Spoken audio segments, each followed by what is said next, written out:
Hari ini gue akan membahas tentang rahasia menguasai target dengan cara menyulut rasa emosi dia, dan dari sini kita bisa menciptakan dia untuk menjadi anxiety, menjadi cemas, dan gak bahagia, dan akhirnya nyari lu lagi, dan lu lagi. Mari kita mulai.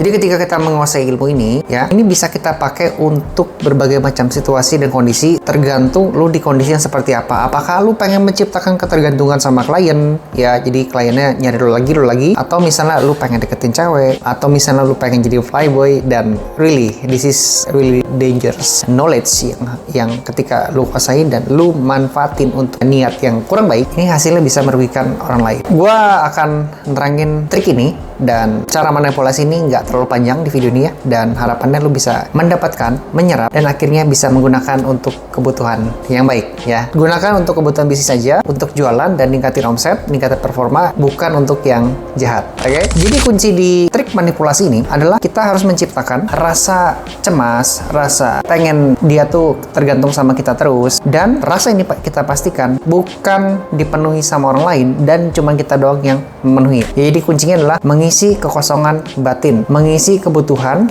dan pastinya kita memberikan solusi yang cuma kita doang yang bisa ngasih, bukan orang lain ya. Jadi kayak mirip-mirip narkoba gitu. Di pas ini kayaknya gue akan kasih contoh aja sebuah kisah antara Fajar dan Mutiara. Jadi Fajar itu adalah seorang pria yang biasa aja sebenarnya. Apakah dibilang ganteng? Enggak juga. Dibilang cakep? Enggak juga. Ya biasa aja lah. Ya, dia adalah seorang introvert. Hobinya adalah membaca buku, membaca literasi, membaca jurnal, dan tentunya pengetahuannya banyak. Dia nggak suka main. Dia hobinya main game, dan yaudah, temannya dikit. Sampai suatu ketika ada tetangga baru pindah, namanya Mutiara. Mutiara itu adalah seorang gadis, ya biasa aja lah. Umurnya juga masih 15 tahun. Fajar umurnya 18, si Muti ini umurnya 15, oke? Nah, jadi mereka berdua tetanggaan, dekat, dan akhirnya Fajar mencoba berkenalan sama Muti, dan Muti ini adalah seorang gadis yang pemalu, tampaknya juga belum pernah pacaran, dan dia juga sama cowok ya agak mencegah untuk pacaran juga sih ya, mungkin karena merasa masih kecil ya, masih bocil ya, oke? Nah, suatu ketika si Fajar ini sudah berumur 22 tahun dan Muti ini umurnya 19 tahun ya. Jadi boleh terbilang mereka ini sudah dewasa. Kan kalau wanita kan di atas 17 itu sudah dewasa ya. Kalau pria ini kan di atas 21 sudah dewasa. Jadi boleh dibilang Fajar 22, Muti 19, mereka sama-sama dewasa. Dan Fajar yang tadinya main biasa aja, ya mungkin mereka kalau si Fajar main ke rumah si Muti suka main Lego, main Monopoly, atau main catur ya. Jadi si Fajar bilang nih ke si Muti nih, Mut, kayaknya kita sudah sama-sama dewasa ya. Gue baru nyadar sih kalau sekarang lo udah umur 19, gue umur 22, dan kayaknya gue harus mengurangi intensitas nih ketemu sama lo nih. Soalnya kalau lo ketemu sama gue terus, kita kan posisi bukan lagi pacaran ya, kita kan lagi berteman. Nanti lo jadi nggak punya pacar, dan orang ngira pacar lo itu adalah gue, padahal kan kita cuma berteman. Iya nggak sih? Ya, oke ya, kita kurangin ya intensitas ketemunya ya, gitu kata si Fajar. Ya, sampai akhirnya Fajar ini mulai meninggalkan Muti ya. Intensitas pertemuannya bukan dihilangkan tapi dikurangin. Ya mungkin seminggu dari 7 kali cuma ketemu sekali lah gitu ya. Nah, Muti mulai merasakan kecemasan dan kehilangan, dan akhirnya si Muti mulai galau. Ya, apakah ini keputusan yang tepat ya? Apakah gua nggak merasa ada yang aneh ya? Apa gua harusnya menjadikan dia pacar ya? Atau menjadikan dia sebagai seorang yang lebih dekat ya? Atau mungkin dia calon suami gue aja ya?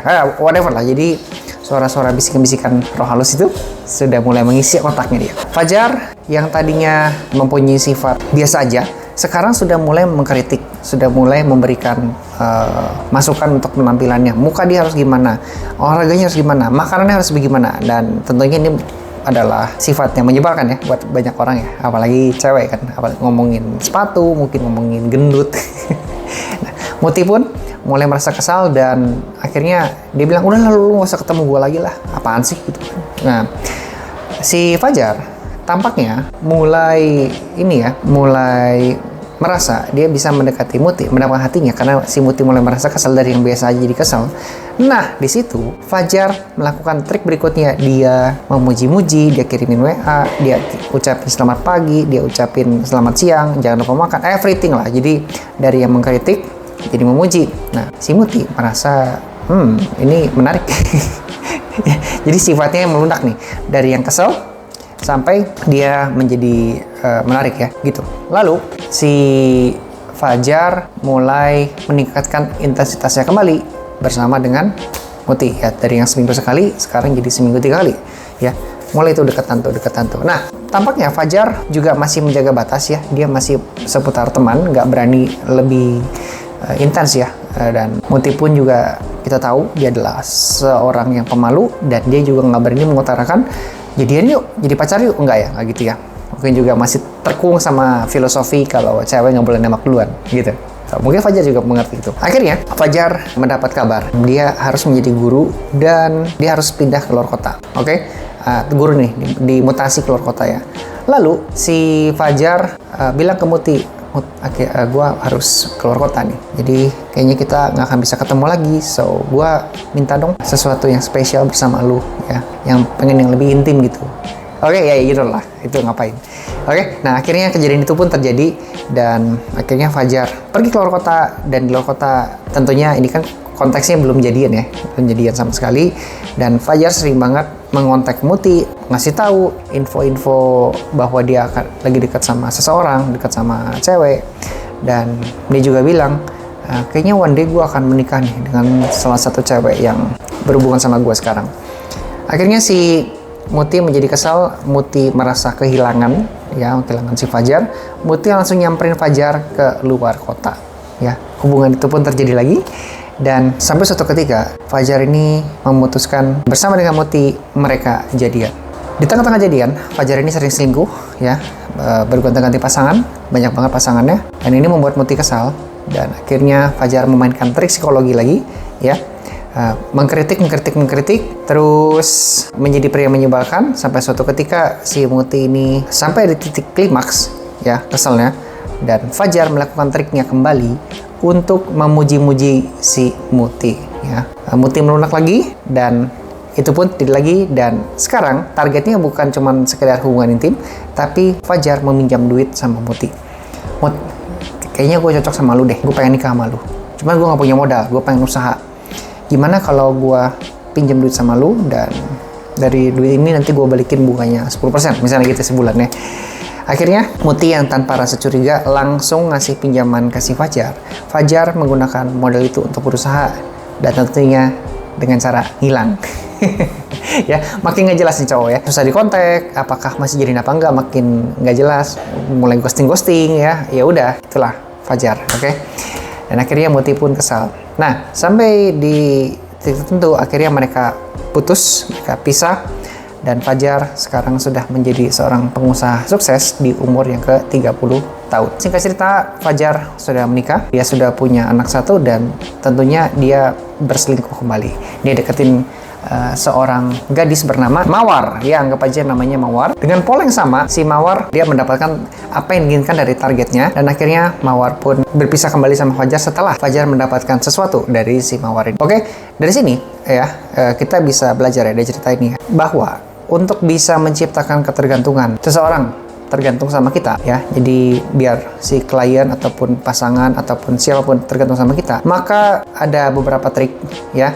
Pertama adalah kamu harus memperkenalkan diri terlebih dahulu. Iya dong, masa namanya mendekati orang nggak kenalan ya. Nah, pertama deketin dulu, kemudian building rapport, oke?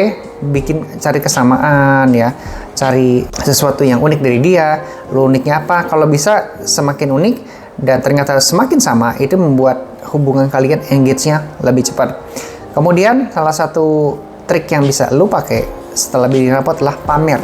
Lu punya kelebihan, lu punya portofolio, lu punya talenta ya, ceritain lu bisa apa, menghasilkan apa, dan itu bisa membuat orang tertarik sama lu dan punya alasan kenapa gue harus bergaul sama lu gitu ya, kenapa gue harus berhubungan sama lu itu ya. Jadi flexing itu memang ternyata diperlukan sih, tapi ya tentunya hindari flexing yang sifatnya pamer harta ya, karena harta itu adalah flexing yang paling murah dan sometimes itu yang paling dibenci sama orang-orang. Makanya daripada flexing harta yang terlalu mudah ditiru sama orang lain, lebih baik kita flexingnya pengetahuan, prestasi. That's really good. Oke? Setelah lu memberikan flexing yang demikian, dan pastinya kalau bisa lu doang yang punya. Dan ternyata talenta itu menciptakan dia tergantung sama lu. Di situ mulai tingkatkan yang namanya intensitas ketemuan, frekuensi, ya.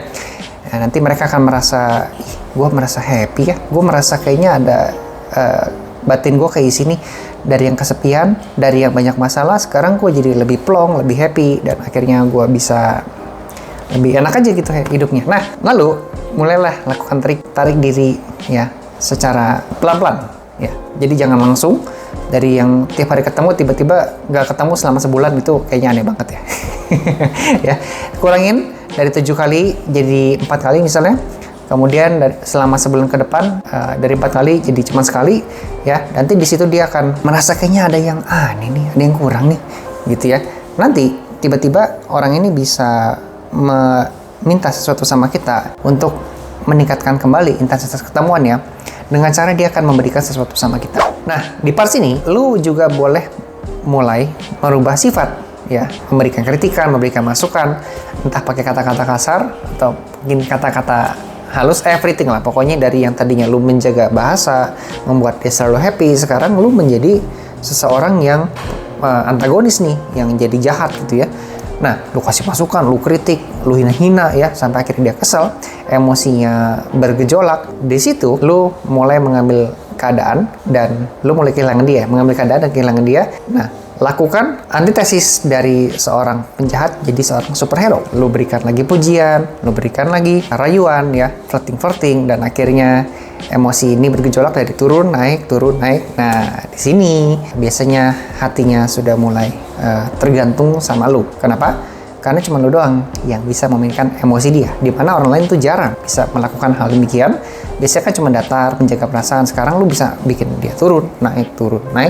Nah, namanya hubungan itu pasti diperlukan yang namanya investasi emosi ya. Jadi membuat dia naik turun emosinya itu sama dengan memberikan dia investasi emosi ya. Ada kesel, marah, sedih, senang, everything ya. Dan itu membuat dia cuma lu lagi, dan lu lagi. Oke? Nah, kalau misalnya lu menghilang tiba-tiba, maka dia akan sangat sakit hati, ya sangat cemas, sangat tidak happy, sangat sedih. Makanya, untuk mengikat lu, dia akan memberikan sesuatu dari diri dia. Oke? Dari sini polanya, semoga lu paham. Dan harapannya, jangan gunakan trik ini untuk niat jahat, tapi untuk meningkatkan pendapatan kita, untuk meningkatkan omset, dan pada akhirnya lo bisa menjadi seorang public speaker yang lebih unggul. Oke? By the way, gue punya kelas tentang komunikasi, tentang public speaking juga.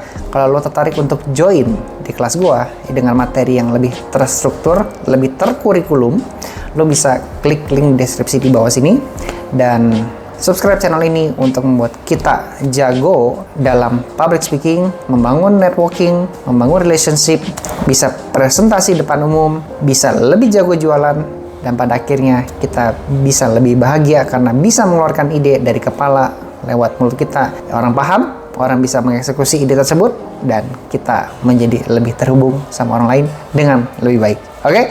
Subscribe channel Panther Public Speaking dan sampai jumpa di video berikutnya.